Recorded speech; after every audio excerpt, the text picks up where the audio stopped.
Most haunted places in America, true ghost stories and paranormal encounters you need to hear. Hey there, folks. Imagine this.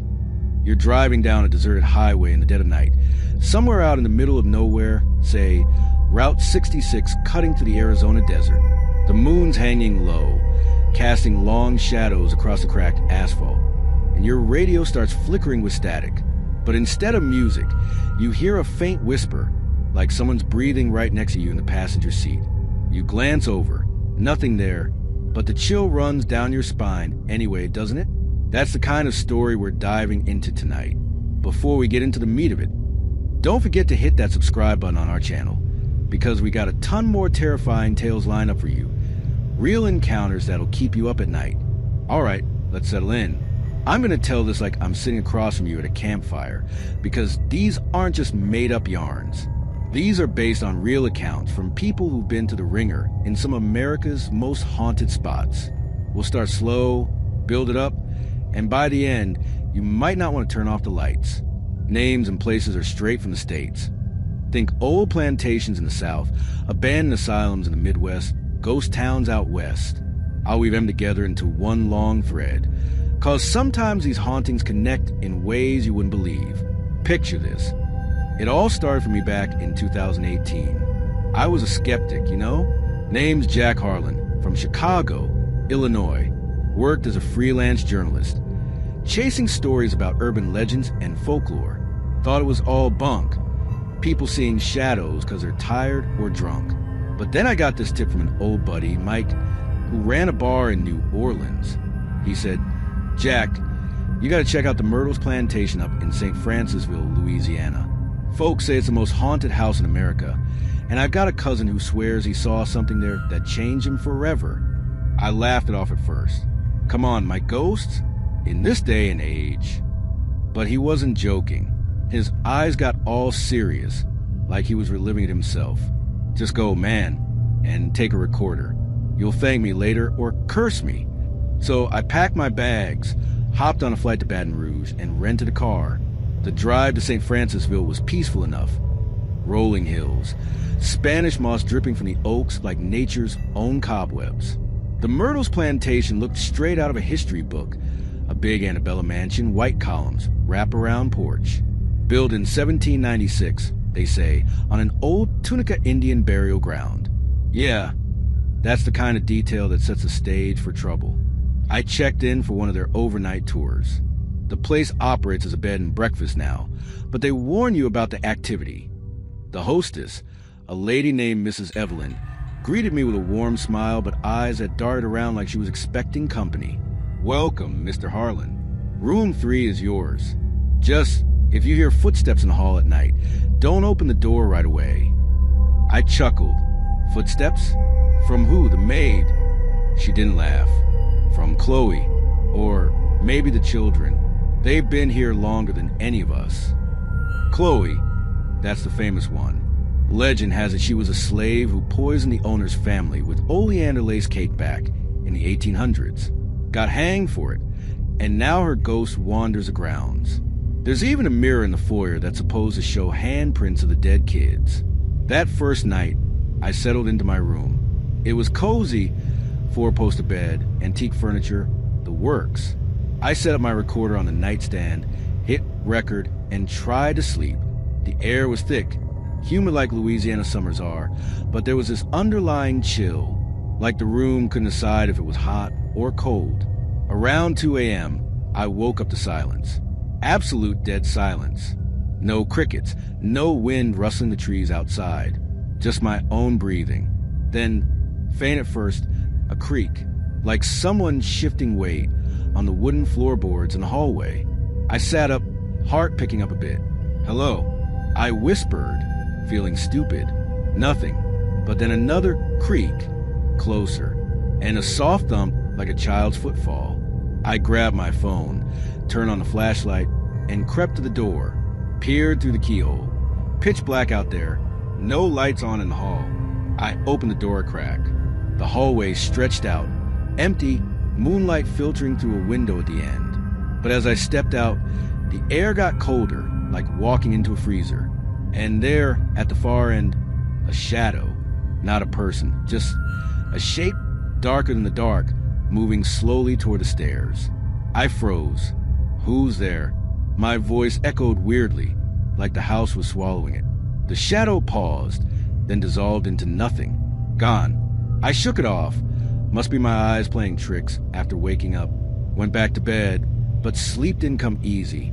In the morning, I played back the recorder, mostly static and my snoring.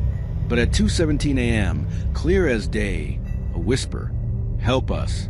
I nearly dropped the device. It wasn't my voice. Sounded like a woman, faint and desperate. That was my hook into the world of the paranormal. After Mytrles, I couldn't stop. I hit the road, chasing more stories. Next stop, the Stanley Hotel in Estes Park, Colorado. You know, the one that inspired Stephen King's The Shining. Built in 1909 by freelance Oscar Stanley. It's perched up in the Rockies, all grand and isolated. Winters there are brutal. Snowed in for months, just like in the book. I went in October, leaves turning gold and red, air crisp. Checked into room 217, the infamous one where King himself had his nightmare. The concierge, a guy named Tom, warned me. People hear things here. Laughter in empty rooms. Piano playing downstairs when no one's there. I nodded, playing cool. Any personal stories? He leaned in. My aunt worked here in the 80s. Said she saw a woman in Victorian dress on the stairs one night. Vanished when she blinked.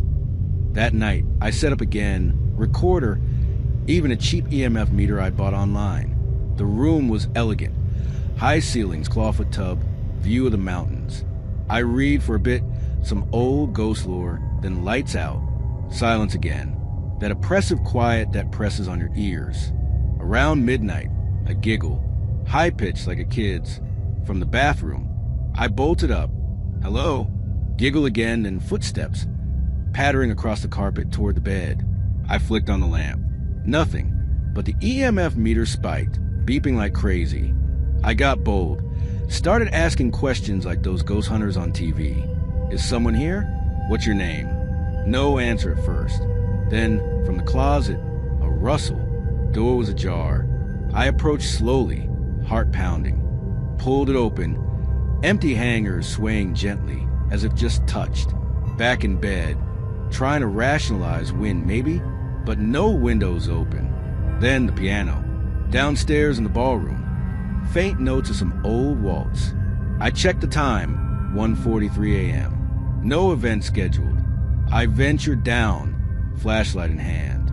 The lobby was dim, shadows long from the chandeliers. The ballroom door creaked open. Inside, the grand piano sat alone, lid closed. But the music stopped as I entered. And there, in the mirror behind it, a reflection that wasn't mine. A man in a tuxedo, staring back. I spun around. Empty room. When I looked back at the mirror, he was gone. Shaken, I returned to my room. The recorder caught it all. The giggles, the footsteps, even the piano faintly in the background. And a voice male whispering, "All work and no play." That line chilled me to the bone. King's book, right? But how? From Colorado, I headed east to West Virginia, to the Trans-Allegheny Lunatic Asylum in Weston. Built in 1864, it housed thousands of mentally ill patients. Overcrowded, abusive conditions. Closed in 1994. Now it's a hot spot for paranormal tours. I joined a night investigation with a group. Our guide, Sarah, a local historian, shared stories. Patients who died from experiments, lobotomies gone wrong. "The spirits here are restless," she said. "They bang on walls, whisper names." We split up, me and the old morgue wing. Dark, dank, smell of mildew. I sat on a rusty gurney, recorder rolling. At first, nothing. Then a distant scream, echoing through the halls. Could be another group member, but it repeated, closer each time. My skin prickled. "Who are you?" I asked, a whisper in my ear. "Doctor?" I jumped, swung my light around. Empty, but the air turned icy, breath visible. Then scratching, like nails on metal, from inside one of the body drawers. I backed away, heart racing. The drawer handle jiggled. I ran. Later, the group reconvened. Others heard things too. Cries, footsteps. One woman felt a hand on her shoulder. My recording, the scream, the whisper, the scratching. Clear as day, these places were connecting for me. At Mytrles, whispers of the past. At Stanley, echoes of fiction bleeding into reality. At Trans-Allegheny, the pain of the forgotten. Next, I went south to Savannah, Georgia, one of the most haunted cities in America. Stayed at the 1790 Inn, room 204, wherein Powell's ghost supposedly lingers. She jumped from a window in the 1800s, heartbroken. The innkeeper, Mr. Davis, told me, guests feel her presence. Bed shakes, objects move. That night, I felt it. A weight on the bed, like someone sitting. Then a sob, soft, feminine. I spoke, and? Are you here? The lamp flickered. A vase on the dresser tipped over, shattered.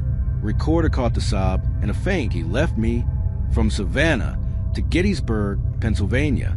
Battlefield ghosts, soldiers marching in the fog. I camped out near Devil's Den midnight. Mist rolled in. Shadows moved between rocks, like figures in uniform. A voice, charge. Gunfire echoes, but no sources. My EMF went off the charts. Then Alcatraz Island, San Francisco Bay. The Rock, infamous prison. Cells where inmates went mad from isolation. On a night tour in cell 14D, the whole freezing cold spot. Whispers of Al Capone's ghost. I felt hands push me against the wall. Invisible, but real pressure. Recording, groans, chains rattling. Waverly Hills Sanatorium, Louisville, Kentucky.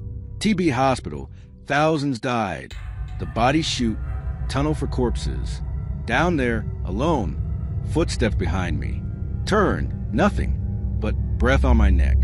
Voice, stay. Eastern State Penitentiary, Philadelphia. Al Capone again, but also Slick Willie Sutton. Cells with apparitions. In one, a shadow figure lunged at me. Queen Mary, Long Beach, California. Haunted ship, engine room drownings. Splashes in empty pools. Doors slamming. Lem Mansion, St. Louis, Missouri. Suicides galore. Whispers in the attic. Join us. Villisca Axe Murder House, Iowa. 1912 unsolved killings. Bloodstains appear on walls. I saw smudges form. Whaley House, San Diego. Hangings, tragedies. Yankee Jim's ghost. Footsteps on stairs. Bellwitch Cave, Adams, Tennessee. Poltergeist activity. Rocks thrown at me in the cave. Moundsville Penitentiary, West Virginia. Executions. Electric chair room. Buzzing, shocks. Poveglia Island? Wait, that's Italy. But in America, let's say Pennis Asylum, Pennsylvania. Abandoned horrors. Children's laughter in empty wards. Each place built on the last. The whispers grew louder, more personal. They started saying my name, Jack. In Salem, Massachusetts, witch trials. House of the Seven Gables. Mirrors showing hang figures. Then, the Amityville House, Long Island, New York. Though debunked, I felt eyes watching. Flies swarming in winter. Bodie Ghost Town, California. Cursed Gold Rush Town. Figures in windows of abandoned buildings. The darkness followed me home to Chicago. My apartment, once normal, now had shadows in corners, whispers at night. One evening, alone, the phone rang. No caller ID. Picked up, static, then a chorus of voices from all those places. You've heard us, now join us. I hung up, terrified, but the recorder I left uncaptured it all. And the twist? That first whisper at Mytrles. Help us wasn't them asking for help. It was a warning. Help us or we'll take you. I've stopped traveling. But the sounds? They never stop. If you're listening, be careful what you seek. The haunted places in America aren't just stories. They're invitations. After that night at the Mytrles, I couldn't shake the whisper from the recorder. Help us. It played over and over in my head on the drive back to Baton Rouge, the Louisiana bayous blurring past like some foggy dream. I kept glancing in the rear-view mirror, half expecting to see that shadow from the hallway sitting in the back seat, just staring. But nothing, just empty leather and the hum of the AC struggling against the heat. Still, my skin stayed prickled up, like every hair on my arms was standing at attention. I told myself it was fatigue, maybe a bad batch of gumbo from dinner. Skeptic Jack Harlan, right? But deep down, something felt off, like I had picked up a hitchhiker I couldn't see. I flew back to Chicago the next day, crashed in my apartment on the north side, old brick building near Wrigley Field, the kind with creaky floors and radiators that bang like ghosts already. First thing, I uploaded the audio to my laptop, analyzed it with some free software. No edits, no tricks. That voice was layered under my own breathing, clear as if she'd been standing right there. I emailed it to Mike in New Orleans. His reply came fast. Dude, burn that file, get rid of it. Chloe doesn't let go easy. I laughed it off in my response, but that night, sleep was rough. The apartment was dead quiet. No city noise bleeding through the windows like usual. Just silence. So, thick it pressed on my chest. Around 3 a.m., a soft creak from the hallway outside my door, like floorboards settling. Except this place was concrete under carpet. No wood. I lay there, eyes wide, listening. Creak, thump, small like bare feet padding slow. My heart started hammering. That cold sweat trickling down my back. I grabbed my phone. No signal for some reason. Bars dropping to 0. Who's there? I whispered, voice barely audible. Silence again. Then, right outside the door, a faint scratch. Nails on wood, but it's metal. I didn't move. Couldn't. The scratching stopped, replaced by breathing, heavy, ragged, like someone crying but holding it in. It lasted maybe 10 seconds, then faded. I waited another hour before bolting the door tighter and cramming a chair under the knob. Morning light hit, and I played it off as a nightmare. But when I checked the recorder I'd left running on my nightstand, yeah, I was paranoid now. There was scratchy audio, my whisper, and underneath, Jack, help, my name. How the hell? I hadn't said it. The timestamp matched. That's when I knew I had to go back out, chase the thread. If these places were connected, I needed more proof. Next stop, deeper into the south. But first, a quick detour to research. I hit up local forums, Reddit's r/paranormal. Talked to Evelyn from Mytrles on the phone. Mr. Harlan, she said, voice low like she was checking over her shoulder. Folks who hear Chloe don't just leave. She marks them. Mirrors, shadows, they follow. I pressed her for details. She told me about a guest in 15, a guy from Texas named Ryan Caldwell. Stayed in room 3 same as me. Heard the kids laughing at night. Woke up with handprints on his chest. Red welts like tiny fingers. Doctors said stress hives. He never came back, but his wife called months later. Ryan started sleepwalking, muttering in French, Creole French, stuff about poison cake. Ended up in a psych ward in Houston. That story lit a fire. I booked a flight to San Jose, California, Winchester Mystery House. Yeah, Sarah Winchester's mansion, the rifle widow who built nonstop for 38 years to confuse spirits killed by her hubby's guns. 160 rooms, staircases to nowhere, doors opening to walls. They say she held seances in the attic every night. Tours run daily, but I shelled out for an after-hours private investigation. Landed in the Bay Area fog, rented a Prius, drove up Stevens Creek Boulevard. The house loomed like a Victorian fever dream. Towers twisting up, windows everywhere, like eyes watching you pull in. Met the guide, a wiry guy named Carlos from San Jose State. History major turned ghost tour pro. Jack, right? First timer? He handed me an EMF meter and a spirit box. Scans radio waves for voices. Sarah's not the only one here. Workers died in falls during construction. Her ghost, maybe her niece Marion. But it's the unfinished rooms that get you. Feel like you're being watched, built that way on purpose. We started in the ballroom. Chandeliers dangling like nooses, blue glass tiles crunching underfoot. Air was musty, heavy with old varnish and dust. Carlos flicked off the lights. Protocol for EVPs. Darkness swallowed us. Total black, except our flashlights cutting thin beams. Silence hit first. No freeway hum from outside, no wind, just our breaths. "Sarah?" Carlos called. "You here?" Static crackle from the spirit box. White noise salad. Words popping out. "Build more trap." My meter spiked green to red. I felt it then, a draft, circling my ankles like cold fingers trailing up my jeans. "You feel that?" I asked. Carlos nodded slow. "Yeah, happens in here." We moved to the kitchen. Massive coal stove still there. Doors to sheer drops outside. Footsteps echoed above us. Thud, thud, like boots on the third floor. House was empty, locked down. Workers. I said. Carlos shook his head. They check out at 6. We climbed the switchback stairs, 47 steps and 45 feet, to confuse spirits. My legs burned, but halfway up, the air thickened like breathing soup. EMF screaming now. At the landing, a whisper right in my ear. "Finish it."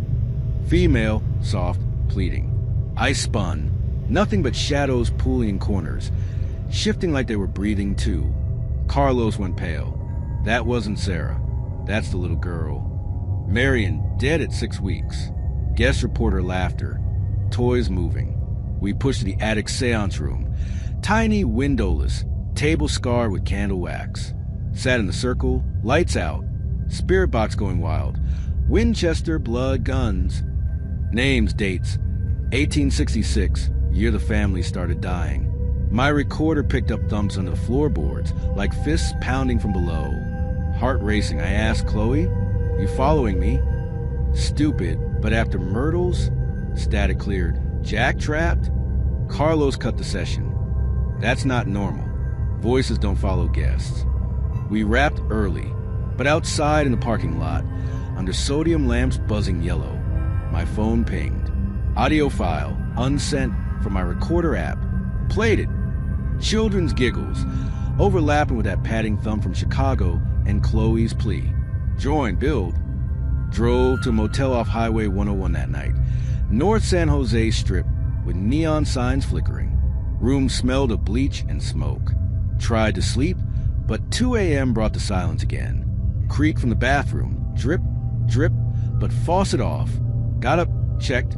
Dry sink. Mirror fogged over. Handprint forming slow in the center. Small, like a kid's. Wiped it, came back minutes later. 3 prints now, side by side. I snapped pics, handshaking. Uploaded to my cloud. By morning, gone. Clean mirror. That's when the obsession kicked in hard. I texted Mike. "It's following me," whispers my name. He replied, "Told ya. Head to the Lemp Mansion next. St. Louis. They know about attachments there. Flew Midwest.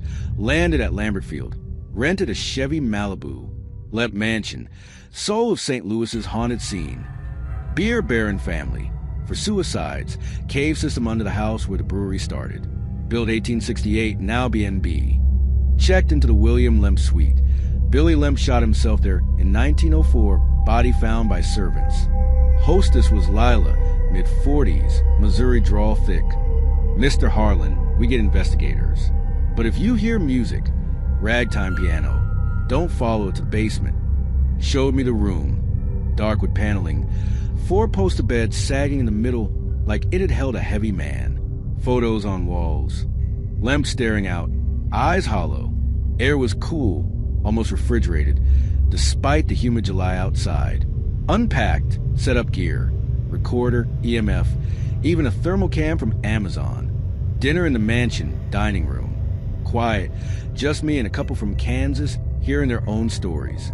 Back upstairs, 11 p.m. lights dimmed. First anomaly. Piano notes drifting up from the first floor. Faint Johnny like a speakeasy tune. No guest down there. Lila locked it. I crept to the hall, long, carpet muffling my socks. Peered over the balcony. Grand piano in the parlor. Keys moving slow. Dust motes swirling in moonlight. No one. Back in the suite, meter beeping steady red. Cold spot by the window. 20 degrees drop, breath fogging. "William," I said, voice low. Silence. Then knocked from inside the armoire. 3 wraps, hardwood on wood. Opened it. Empty, but a chill rushed out, papers on the dresser fluttering like wind. Thermal cam showed a humanoid shape. Shoulders slumped, pacing the room behind me. Watched playback. Figure paused at my shoulder, leaned in, recorded later. Beer, cave alone. Billy's last words, supposedly, but overlapped faint. Jack, come down. Couldn't resist. Slipped downstairs to the basement stairs. Stone steps into the old brewery caves. Lila had warned, flood sometimes, and echoes play tricks. Flashlight beam bounced off damp limestone walls, water dripping eternal. Air stank of mold and yeast, old beer vats looming like coffins. Deeper in, silence broken by footsteps, wet slabs behind me. Turned, empty tunnel. Hurried back, but the steps kept pace closer. Heart slamming ribs. I hit the stairs 2 at a time. Door slammed shut above. Wind, locked from outside, pounded it, yelling. Lila's voice finally. Mr. Harlan? You all right? She unlocked, face worried. Heard the piano again. Thought it was you.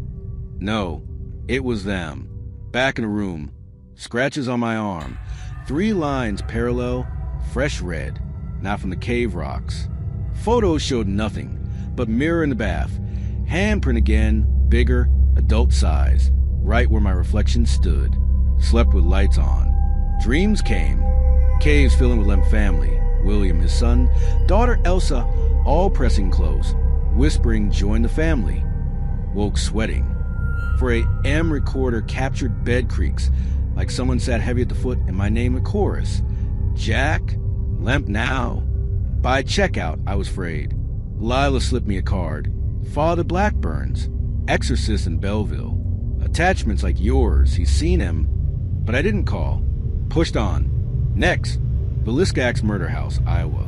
That place is pure nightmare fuel. June 1912, whole family and guests hacked to death, unsolved. Small town. White farmhouse preserved as museum. Drove from St. Louis. Cornfields endless, sun setting bloody. Owner was Martha, local realtor turned caretaker. Jack, overnights are intense. Kid spirit strongest. Ceiling stains bleed sometimes. Room I took. Children's bedroom upstairs, 2 beds, walls papered faded roses. Smell of dust and faint copper blood. Settled in at dusk. Windows rattling in prairie wind. Silence fell hard. No cars on the gravel road. No crickets. Just me. 10 p.m. giggle. Soft, boyish from closet. Door jar. Kids. I called EMF spiking. Footsteps. Tiny patters across the floorboards. Lamp flickered. Shadows stretching long from beds like figures sitting up. Ask questions. Who did it? Spirit box crackled. Intruder, black, axe. Air turned frigid. Breath clouds. Something tugged my shirt. Gentle pull. Then harder. Spun. Empty room. Thermal. For shapes now. Too small, too adult. Crowding the beds. Recorder. Cry, muffled sobs. Axe thuds faint in background. And layered. Jack, sleep here. Slept fitful. Woke to thump overhead. Attic? House has no attic access. Morning. Martha checked. Ceiling stained darker. Dripping brown onto the floor. Touched it. Sticky, iron tang. Cleaned it years ago, she said. Scratches on my neck now for lines. Pattern emerging. Each place, my name in the EV piece. Scratches multiplying. Shadows thicker. Flew home briefly. Chicago PD checked my app. No break-ins. But neighbors said they heard parties at night, music and laughs when I was gone. My cloud photos. Handprints in every mirror I'd stayed. Pushed west. Bodie, California ghost town. 1880s gold rush boom town curse. Bad man from Bodie saying, abandoned 1942, state park now. Summer tour, but I snuck overnight permit via Ranger Buddy. Drove 101 to 395. High Sierra dust kicking up. Bodie perched at 8,000 feet. 170 buildings crumbling, wind howling constant. Ranger Tom dropped me at the Bodie Hotel. Glassless windows, bar stools tipped. Jack, fires killed dozens. Plague 2. They say miners' ghosts guard the gold. Don't take anything. Dusk fell fast, temperature plunging. Inside, pitch black, floorboards groaning under me. Flashlight swept empty saloon. Cards scattered, ashtrays full like yesterday. Midnight. Wind died, eerie calm. Footsteps outside, boots crunching sagebrush. Peered window. Shadow man. Pickaxe over shoulder, walking Main Street slow. Blinked, gone. EMF wild. Spirit box. Gold mind Eve. My recorder. Pickaxe scrapes. Coughs like tubercular lungs. Jack dig. Slept in a corner, back to wall. Dreams of cave-ins. Hands clawing dirt toward me. Woke to cold hand on forehead. Measured 34-degree spot. Scratches on face now, crosshatch. Ranger picked me up dawn. Truck wouldn't start first. Battery drained dead. Happens, he said. But my phone too, 1% no charger. Back to civilization. But the voices compiled. Played all EVPs together. Chorus building. Chloe, Sarah, William, Villisca kids, Bodie miners, all chanting, Jack, come, help us join you. That's when I hit the Queen Mary, Long Beach. Ocean liner turned hotel. World War II troopship. 150+ deaths. Stateroom B340, most haunted. Checked in, salt air thick. Guide Emily, USC grad. Drownings in the pool engine room crush. Door slammed shut. Night 1, pool deck, empty, Olympic size drained. Splashes echo, wet footprints appear leading nowhere. My room, door rattled 2 a.m., knob turning slow. Inside, shadow at foot of bed, seaman's cap, oilskins dripping phantom water. Whisper, stoker crushed. Recorder, banging metal, screams bubbling water. Jack, sink with us. Scratches on legs, salt water taste in mouth, no source. Pattern unbreakable. Penna's Asylum next, Pennsylvania. Abused, mentally ill, closed 86.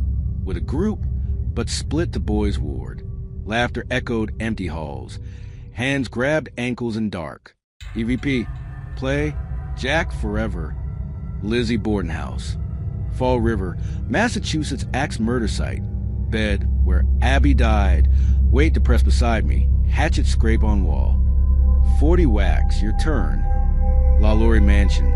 Nola again, torture addict. Chain slaves. Whips cracking air. Chains my wrist felt. Starve. Jack. Winchester again in dreams. Staircases looping endless. Home to Chicago, apartment siege. Shadows constant, corners blacker. Whispers 24/7. Scratches full body, words carved. Help U.S. backward in mirror. Called Father Blackburn, voicemail. Mike, burn the recorders. Salt lines. Did it. Fired in stop voices. Last trip, Amityville, New York. 112 Ocean Avenue, DeFeo and Lutz House. Rented nearby, snuck night scope. Windows glowed red inside, though vacant. Figure in upper window, pig eyes? Whispers on wind. Get out. Too late, Jack. Broke into face, but cold spots pulsed. Recorder final EVP. All voices unified. We have you. Tell our story, then yours ends. Back home, blackout started. Woke with recorder on, my voice. They're here in me. Now, I narrate this for you.